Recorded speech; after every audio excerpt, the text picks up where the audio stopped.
मला वाटतं जेव्हा विरोधाला चेहरा नसतो तेव्हा कदाचित विचारांची भीती ही मनात त्यांच्या बसलेली असते, तेव्हा विरोधाला असा कुठला तरी मुखवटा घेऊन पुढे यायचा प्रयत्न होतो. आयोजित करायचं होतं त्यावेळी विद्यार्थ्यांनी ही मागणी केली होती. त्या पद्धतीनं विद्यापीठानं मला निमंत्रण दिलं होतं आणि मी निमंत्रणाचा स्वीकार केला.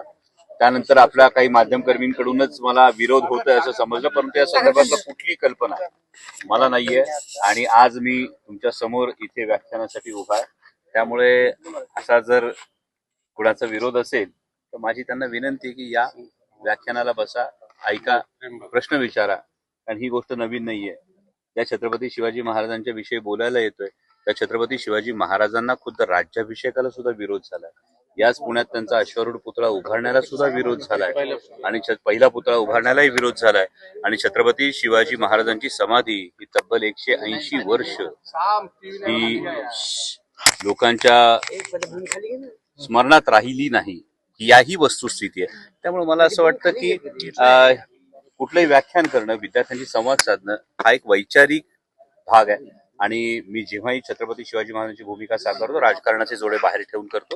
त्यामुळे मला असं वाटत नाही याला जर कोणी असं पत्र दिलं असेल तर अशी कुठली व्यक्ती विद्यार्थी समूह असं काहीतरी विरोधाला विरोध म्हणून मला वाटतं जेव्हा विरोधाला चेहरा नसतो तेव्हा कदाचित विचारांची भीती ही मनात त्यांच्या बसलेली असते, तेव्हा विरोधाला असा कुठला तरी मुखवटा घेऊन पुढे यायचा प्रयत्न होतो. तसं असू शकेल. अलीकडच्या काळामध्ये नवीन ट्रेंड सुरू झालाय का? काल आपण बघितलं कोकाटेंचे कार्यक्रम, यांच्या व्याख्यानाला देखील विरोध झाला. आज तुमच्या व्याख्यानाला पत्र दिलं गेलं. त्यासाठीच माझी आपल्याला विनंती की जरूर आहात या व्याख्यान आपल्याला वेळेत सुरू करायचं. राजकारण करण्याचा प्रयत्न झाला असं वाटतं, वातावरण कलुषित करते. मला वाटतं जर चेहरा समोर असताना काय नेमका विरोध आहे हे कळलं असतं तर मला त्यांच्याशी संवाद साधायला बरं वाटलं. एक शेवटचा प्रश्न, छत्रपतींच्याच राज्यात छत्रपतींचं म्हणजे ऐकायला विद्यार्थ्यांना ऐकायला दाखवून जावं लागते, हे किती योग्य आहे? जाणून बुजून हे सगळं केलं जाते राजकीय पोळी भाजण्यासाठी. मला असं वाटतं या सगळ्या पार्श्वभूमीवर कदाचित विद्यापीठानं जर ही सुरक्षेच्या कारणास्तव जर अशी गोष्ट केली असेल तर ही विद्यापीठानं घेतलेली काळजी आहे. त्यामुळे मला वाटत नाही या मुद्द्याला आपण अशा वेगळ्या पद्धतीचा रंग छत्रपती मांडत असताना बाबा कधी कुणाला घाबरायचं नसतं, कधी कुणाचा इतर विचार करायचा नसतं. जोपर्यंत तुम्ही प्रामाणिकपणे छत्रपती मांडताय ना तोपर्यंत कुणाच्या बापाला या महाराष्ट्रात घाबरायचं.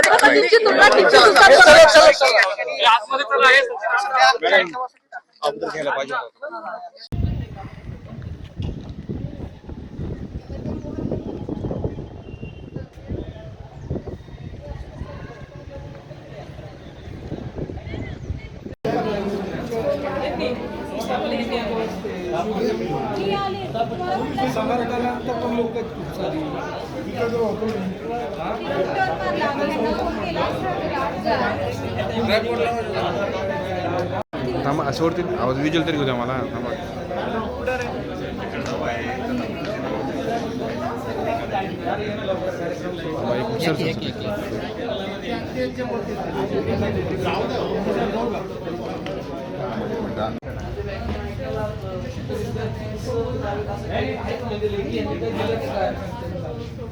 आधार कार्ड चालतंय ना.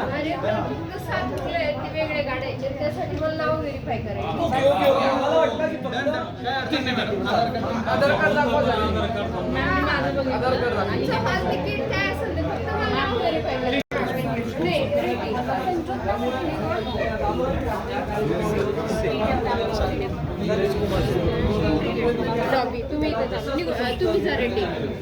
तुम्ही इथं थांबा.